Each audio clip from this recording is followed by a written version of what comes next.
AI is going to change the world as we know it, but not as fast as some AI insiders think. Also, probably a lot faster than some non-techie people think. It's all a matter of perspective.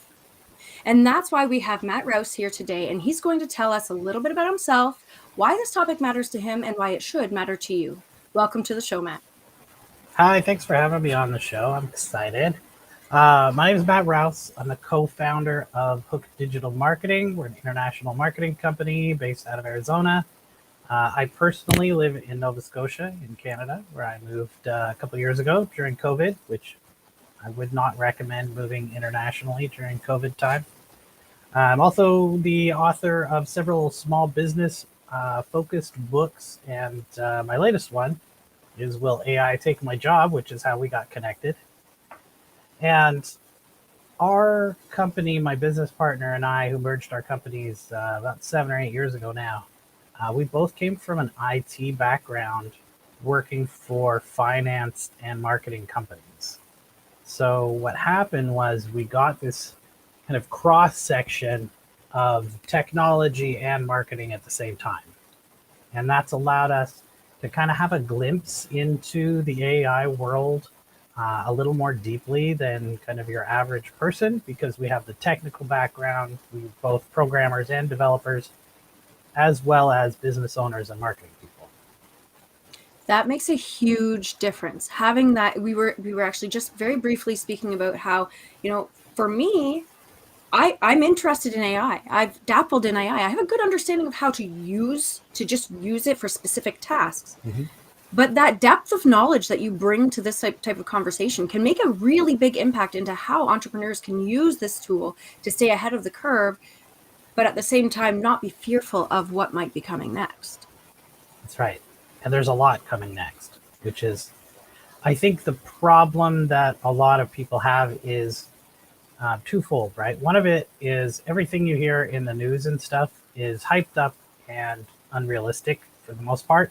And the other side is you don't know what you don't know, right? People have a lot of blind spots, and those are both positive and negative blind spots, right? It could be something that is maybe a danger or an impact to your company or your organization that you don't know about, which is important to find out. But it also could be an opportunity that you're missing because there's something there that you could be using that you're not using, right? Mm. So it's kind of twofold. And the idea is, how can we pull back the curtain so that everybody can have an understanding, a basic understanding of what AI tools are and what they can do, as well as some sort of framework or structure so that you can determine what those things are and how to find them out. Yeah, absolutely. And I like what you said there about if there's something out there that would be beneficial to your business. I think the flip side of that is shiny object syndrome, right? When you Yes. see all of these really cool new tools coming out and you want to take part in all of them, you get a huge FOMO, right? But then you're using tools that actually aren't ideal for your business, and you wind up down a rabbit hole that puts you 3 steps behind instead of the 5 steps forward you were hoping. You don't even need to use a new tool to go down a rabbit hole because AI is going to be embedded in everything. Yes, and And we've seen that. We've seen that emerging. I start using Canva, and all of a sudden it says, "Hey, we can generate an image for you." And, right, oh, interesting. But now you have a whole new set of skills that you need to learn, which is prompts for AI in order to generate images. right. So you And it's can, also in Microsoft Copilot now. It's in your Gmail suite. It's in all of those things now. All of your CRMs, sales target programs, pipeline systems, lead magnet generators, all of that kind of stuff, all has AI built into it. And sometimes it's not even a beneficial AI built in. They just have to because the CEO said we need AI in our thing. And I literally saw a program today that said, check out our AI feature. And you click it and it says, we've got AI features. No description, what it is, doesn't say why it's good, why it's beneficial. Just like, love that. we got AI. Hey, look at us. You know? That's actually comical. I feel like that should be in like some comic strip somewhere because No, it's you would true. think that's how it would work, right? It'd be like an old Dilbert comic or something Yeah. about AI, right? Absolutely, I agree. Now, I was actually going to ask you, what have you seen then with all of these new and old programs emerging with AI? What are some of the really useful forms that you've seen put up that are, and when I say useful, I mean kind of across the board useful for the majority of people, and then also controversial. Um, what are some of the things that have not been very useful? Like you said, this we have AI, but like there are some that actually say, "Here, we do this," and it can actually help. Can you give me maybe some insights into those two categories? So I think trying to shoehorn your business processes into an AI system is the wrong way about it. And that's what a lot of people try to do. What you need to do is determine what are the things that I have to do on a day to day basis that are repetitive, something that could be done, by an intern or an assistant of some kind, because a lot of times that's where we're at with these AI tools in their current kind of iterations. Is they're like a really really broad knowledged but not specific assistant, right? Especially when you're talking about something like a chatbot like ChatGPT. Also, I think there's an important, and we can talk about other tools and stuff first, but I think the chatbots are probably the thing people are most familiar with Mm-hmm. is ChatGPT. Using ChatGPT like in Bing, or like if you're just using the free version, is kind of like the playground, and the paid version like GPT Plus is like a serious tool, right? You're looking at a tool that's probably the paid version. I think it's $20 a month, right? Mm-hmm. Um, Thereabouts. yeah, we've done some testing, and a lot of it's pretty subjective, because I mean, how do you really scale like say this creative writing is this much better than this creative writing, or that kind of thing. Yeah. But just from the sizes of the model and the way that the things are put together, from the stuff that we've been able to piece together from interviews and things like that, it's about 10 times more productive. So if you're using the free version and you're saying I'm not getting a good result, it's probably because the free version's not good enough, right? There you go. You look That at something like alone Claude is 2 great compared to Claude information. 1, right? Yeah. And uh, there's other AIs, right? There's Claude, there's Stability, there's Pi, there's Bard, there's Gemini, and then you've got open source models, and you've got Wizard, and you've got Llama 2, and I mean, there's a whole bunch of them, right? And now the average person, though, they've heard of, maybe have heard of Bard, but pretty much have only heard of ChatGPT. Mm-hmm. But ChatGPT, the paid version, is still the most powerful commercially available one. So that Yeah. may change a week from now, but for now, it is the one you should be using. That's. The Go ahead. I was just thinking. That's broadly speaking, right? Mm-hmm. No, it's because there are some sources that you may want to, let's say you're just doing video content. There are Sure. going to be some resources that are a lot more effective than ChatGPT, but broadly speaking, ChatGPT is paid, is where the majority of entrepreneurs will get the best bang for their buck, so to speak. Mm-hmm. So Okay, I say just want to say make you sure. are using video content. Mm, This is a perfect example, right? So say your business, either you're a social media marketing company, you're a marketing company, you're a small business, you got to produce content out there to get out on the Instagram and the Facebook and all the different places, and your TikTok and such, right? So you need video. So you're out shooting some video, whether you're doing it with your phone, you got a DSLR, whatever. You're generating video. What we use our process for is we'll shoot the main video that is the topic, right? Kind of in mhm, this format, right? The 16 by 9 type kind of YouTube format. mhm. And then we'll use an AI system to transcribe it. And we use a program called Runway ML. Now, Runway is a video generation program, but we use their transcription service because it puts YouTube time codes in, which Ah, is a really important thing because none of the other ones do that. So when it puts the YouTube time codes in, you can upload that straight into YouTube without any editing, right? And it's pretty accurate. You might have to change, maybe get somebody's name wrong or something like that, right? But you fix that stuff. yeah. But we also use that transcript. We translate it, And then we have transcripts in English, Spanish, French, and you can do like 70 something languages just with GPT-4. That's amazing. If it's short, if it's longer, you're going to have to split it up into pieces. But another thing that you could do is you could run it through Google Translate and then tell GPT-4 to check it, say, is this accurate? You know. So I've never done translate in GPT-4. So you're saying that its translation capabilities are considerably more effective than Google Translate. If you just say translate this, it's going to give you a word for word kind of translation. Mm-hmm. But what we usually do is we say, I want you to translate this, but I also want you to make sure we're using the phrasing and the structure of the native language. So Right. then it might change something. Like a good example would be in French, you have the adjective after the noun. Mm-hmm. So if we use that prompt where we tell it to use the structure of the language that we're translating to, it'll take our things where we say the adjective before the noun in English, and it'll switch it in the French version.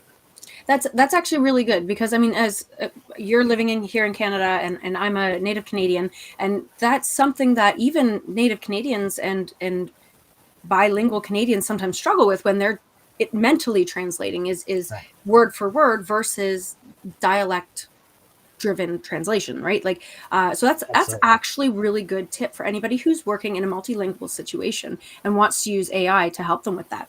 Doesn't Now, have to just be multilingual. Now, what if you're in English, but you're producing content in the United States, but you're going to send it out to Canada, and you're going to send it to the UK, and you're going to send it to Australia? right. Now you've got differences in spelling.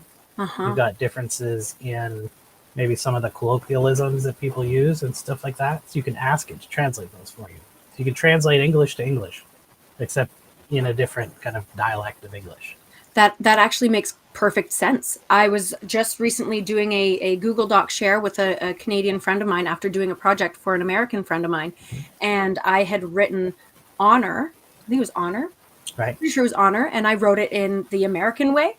And she goes, Right. can you please change that? Right. I said, yeah, sure. And you had to go Put in your and change OU it. in there. That's right. You got to stick There's to also you. words that are spelled correctly in English versus, US English versus UK or Canadian English, but they actually use short forms in American English. Like a good example would be drive through. They just Yeah. put THRU in the United Right. States instead of spelling out the word through. Yes. Oh, I like that. Okay, that's really great tips for anybody choosing to create content using ChatGPT, especially the paid version. Now, that said, more people are using ChatGPT to create content. So, what are we seeing as trends in this area? Because there are a lot of people who are like, and myself being one of them, I see somebody post something and I'm like, that was ChatGPT. Like 100%. You can just tell. So, what are you seeing for trends in that area? Well, you're getting a lot of people using it where maybe the content doesn't have to be 100% perfect all the time. And I like to say that the more important it is that it has to be accurate is the more time you need to spend editing. So if it's something like I just need to make a description of this, like a summary of this article and stick it on LinkedIn with my photo, I'm going to give it a quick once over, post it kind of thing. Mm-hmm. But if it's instructions for a medical tool where somebody's life is on the line, you better edit it, right? Like, well. So the more important it is, the more editing it needs, right? And you're also getting this sort of weird thing happening, and I don't know how weird it is, honestly, but um, and maybe you would agree with me that there's people in the world who like to take shortcuts, right, for their work. Yeah. So if somebody just, their manager says, hey, I want you to, write something about this that we're going to use, blah, blah, blah, blah, blah. They just go to GPT and they write it. And then the manager on the other end gets that and summarizes it and says to GPT, write a response to this. Basically, the AI is just talking to the AI at this point. The humans are just the ones transferring the email back and forth, right? Yeah. So you're going to see that kind of stuff. But I think you really need to be careful, because what happens is the more you use the AI, the more you get used to it. And the more you get used to it, the more likely you are to believe it. And it's not always right. I would say the mean, they call it hallucinations, right? When it says something that it couldn't find a fact, so it just made up something, right? It creates a fiction that sounds plausible. Yeah. And that's because they're essentially prediction machines, right? It's trying to predict which tokens go with each other token. And a token could be a word, a number, a syllable, a part of a word. And all it does is string all these tokens together. It's not alive, it's not conscious or anything, right? It's like a fancy parlor trick. So if the tokens of the fiction are more likely in its database than the truth, it will give you the fiction. And it'll happily give you the fiction and tell you it's true, right? Yeah. Because it doesn't have any intention. It's just trying to predict. Right. So you really need to be careful of that, because the more people use it, and there's actually been a couple studies done on this already, like fairly recent ones, where the more people use the system, the more likely they are to believe the outcome and the less they are to check it. So you want to be careful that you're not getting used to it so much being right that you never check it, and then next thing you know, you're sending out some kind of conspiracy theory as fact or something. Yeah, it's almost like it lulls you into a false sense of security and allows you to just kind of flippantly go out there and say, yes, this must be true because my computer friend says it is. No, that's actually a really good tip, just to be really mindful and intentional, and maybe critical about everything that you're interacting with in the AI world. Now, that said, one thing you said to me that I felt really kind of resonated with how I receive AI generated content that I know is AI generated but posted by a person is that idea of it's not alive. And so when you receive that post, that you're on social media and you're following somebody, you think, yeah, that's a pretty cool person. You receive that post and like it's created by something that is not alive. And that you've recognized the trends that say that was written by a computer.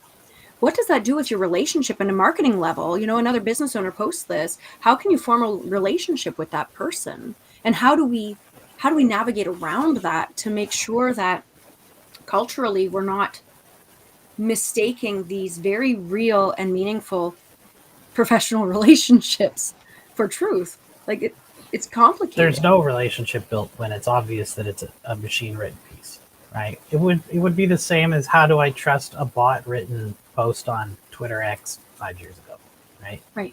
And you just don't, because you know that it wasn't written by a person, right? And just because it was written by a machine doesn't mean it's not true, right? So there's also that fact. I think people would be surprised at how many of the newsletters and things that they receive, especially ones that have like news and kind of summaries of things in them, are AI generated now. Like I was at Traffic and Conversion Summit in Las Vegas last week, and a few of the speakers were talking about newsletters that have, 50, 100, sometimes over 1 million subscribers that are 100% AI generated. Right. And those subscribers don't know that it's AI generated. Right? Yeah. If you're using the technology well enough, no one would know the difference.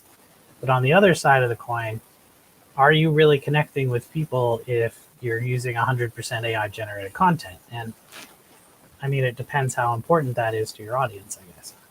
Right. And that was something that we kind of stumbled upon in past conversations, is this idea that, when you're perceiving, when you're actually at least somewhat aware of the fact that what you're consuming is AI generated, even if it's really well done, like you just described, even if it's really, you have an awareness that this is AI generated. We briefly talked about this yearning for human connection that comes from the awareness of computer-led content generation. Can we talk about that for a moment? Sure. So you also have this you have the opposite problem in some cases. Like, well, let's just get this out there, because I know somebody's going to ask this question. And because someone always asks this question, is what about AI detectors? Right. AI detectors flat out don't work. Okay. An AI detector, in several repeated studies already, there was just one out of Wharton University, where it's more likely to say that someone who wrote something who has English as a second language was an AI writer than an actual AI writer. Usually what it detects is people who don't properly understand the ins and outs of the language they're writing with. And the problem with that is that a well trained and prompted or guided AI system will not make mistakes that an AI detector will find. So it's only detecting people who aren't great at writing Right. And that's not fair, or a really, in the end. older or worse version of an AI. Hmm. And the other thing you want to keep in mind, and I know some people probably heard this before, but the AI you're using now is the worst AI you're ever going to use. Right. So next month's AI is going to be a leap ahead of the one you're using right now. Like the GPT-4, I believe, is trained up to now August or September of 2023, which was only a few months ago. And Yeah, when you that's used amazing. it 6 months ago, it was only trained up to like July of 2022. So it has a year, almost an entire year worth of more data in it just in the last few months. It's only been 14 months since GPT was released to the public. So, That alone is mind blowing, because there are so right, many people who now just consider it to be a day to day. 14 months isn't a long time. If I'm being honest, I had 2 kids within the span of 14 months. right. That's So not a that's lot of really time. crazy. And the thing about AI that I think also is something that's hard to wrap our primate brains around is that it's not an exponential technology. It's actually a double exponent technology, because you can use the technology to create more of the same technology, right? So the programmers working on the next version are using the previous version so that they can make the new one faster. The I same thing love it. happens with Moore's law with computer chips, right? Yeah. The people who are using the next generation computer chip that you haven't seen yet are using that chip to build the future generation chip that you haven't seen yet.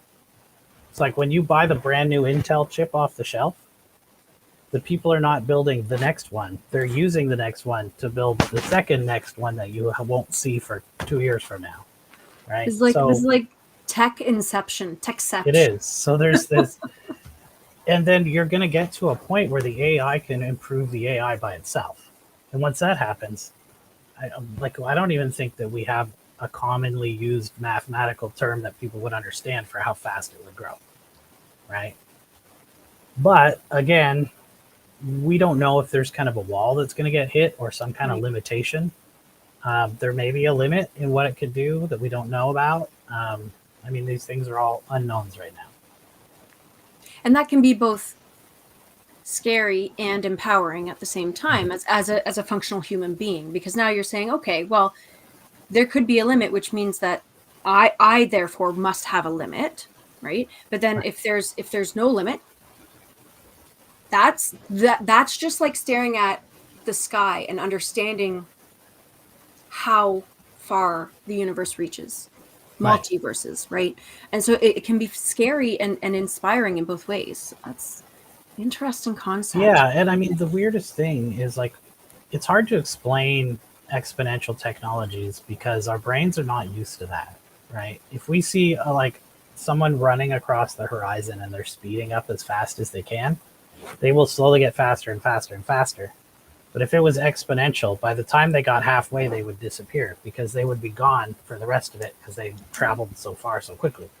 It's like the idea of lily pads on a pond, right? It doesn't matter if it took 50 years to get half the lily pads on the pond, the next generation will fill the whole pond Yep. because exponentially means the same thing again, right? Right. It's like And the opposite of having a half-life. You right, just, yeah.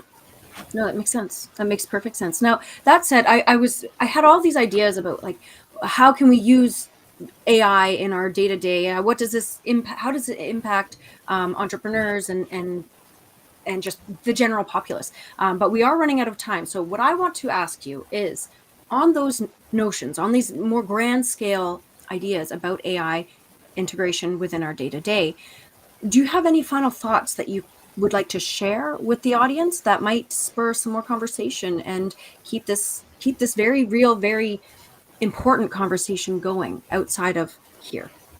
I think one of the biggest things is that because the technology is going to grow so quickly, it's really important to get to start using it now and just kind of get a feel for how it works and how you can use it in your business. There's some very basics that you can do, like summarizing a document. Like a good use I had the other day is my insurance company sent me an updated PDF of whatever my coverage is, and so I put it into GPT and said summarize this for me, and it told me what my insurance coverage is without me having to read 27 pages. You can also use it to summarize emails or survey results, or so the summarizing capability is really good. You can upload a document, like if you're an e-commerce store, grab all your sales data, upload it into GPT, and ask questions about it. Now you can like talk to your spreadsheet like it was a data analyst, right? And that's something that most business owners didn't have access to before. And you can use tools like Opus or Get Munch or something like that that can take a video like this and it'll cut all your vertical video clips out for you and caption them. Right? So there's all these tools that can save you tons of time and do things maybe that you just didn't have time to do before. Like, I mean, I really like the insurance one because I'm not going to read that, but I really kind of want to know what I'm paying for. And so, it's nice to get that. Um, we've used it to draft legal letters and then run them past our attorney, and things like that. Like just stuff that you could do to save time and look at the processes and the things in your business that take up a lot of your time instead of the thinking, creative, important work that you should be doing that's going to move your business forward rather than the grinding work that, is maybe a bit of a drudge for you to get done. That makes perfect sense. And don't forget, everybody, that we have an amazing author here. Go ahead and tell them a little bit about your book, Will AI Take My Job? Sure. It's called Will AI Take My Job? That's what it looks like. Yes, I used an AI to create the cover. I also used an AI to summarize each chapter into the main takeaway points, but it was 100% human researched and written and edited. And it's predictions about AI and corporations and small business, as well as education, medical, other kinds of industries. And I think the most important thing is just to get a nice, quick overview. You can read it on a short flight or on a weekend, and you'll have an understanding, probably better than 90% of the population about what AI is and how it's going to affect different industries. And there's some things in there where you can get some strategies to figure out what you should do with AI, how you can research it more, and how you can protect yourself or your business or your job from being disrupted by AI tech. That's awesome. And you can find that on Amazon, and the link is in the show notes. So please do not hesitate to reach out and get your own copy. Now, with that, I want to thank you, Matt, for being on the show. This has been a really invigorating conversation and has opened a lot of doors to different possibilities with AI that even I hadn't really explored, despite the fact that I dabble in it often just for play. So, that said, everyone here, don't forget that we have conversations just like this every week, most of the time, 2 times a week. So make sure that you subscribe, like, follow, all that jazz to make sure you do not miss a single one. I hope you all have a great rest of your day. Find that book on Amazon and read it, because tomorrow is going to be a pretty interesting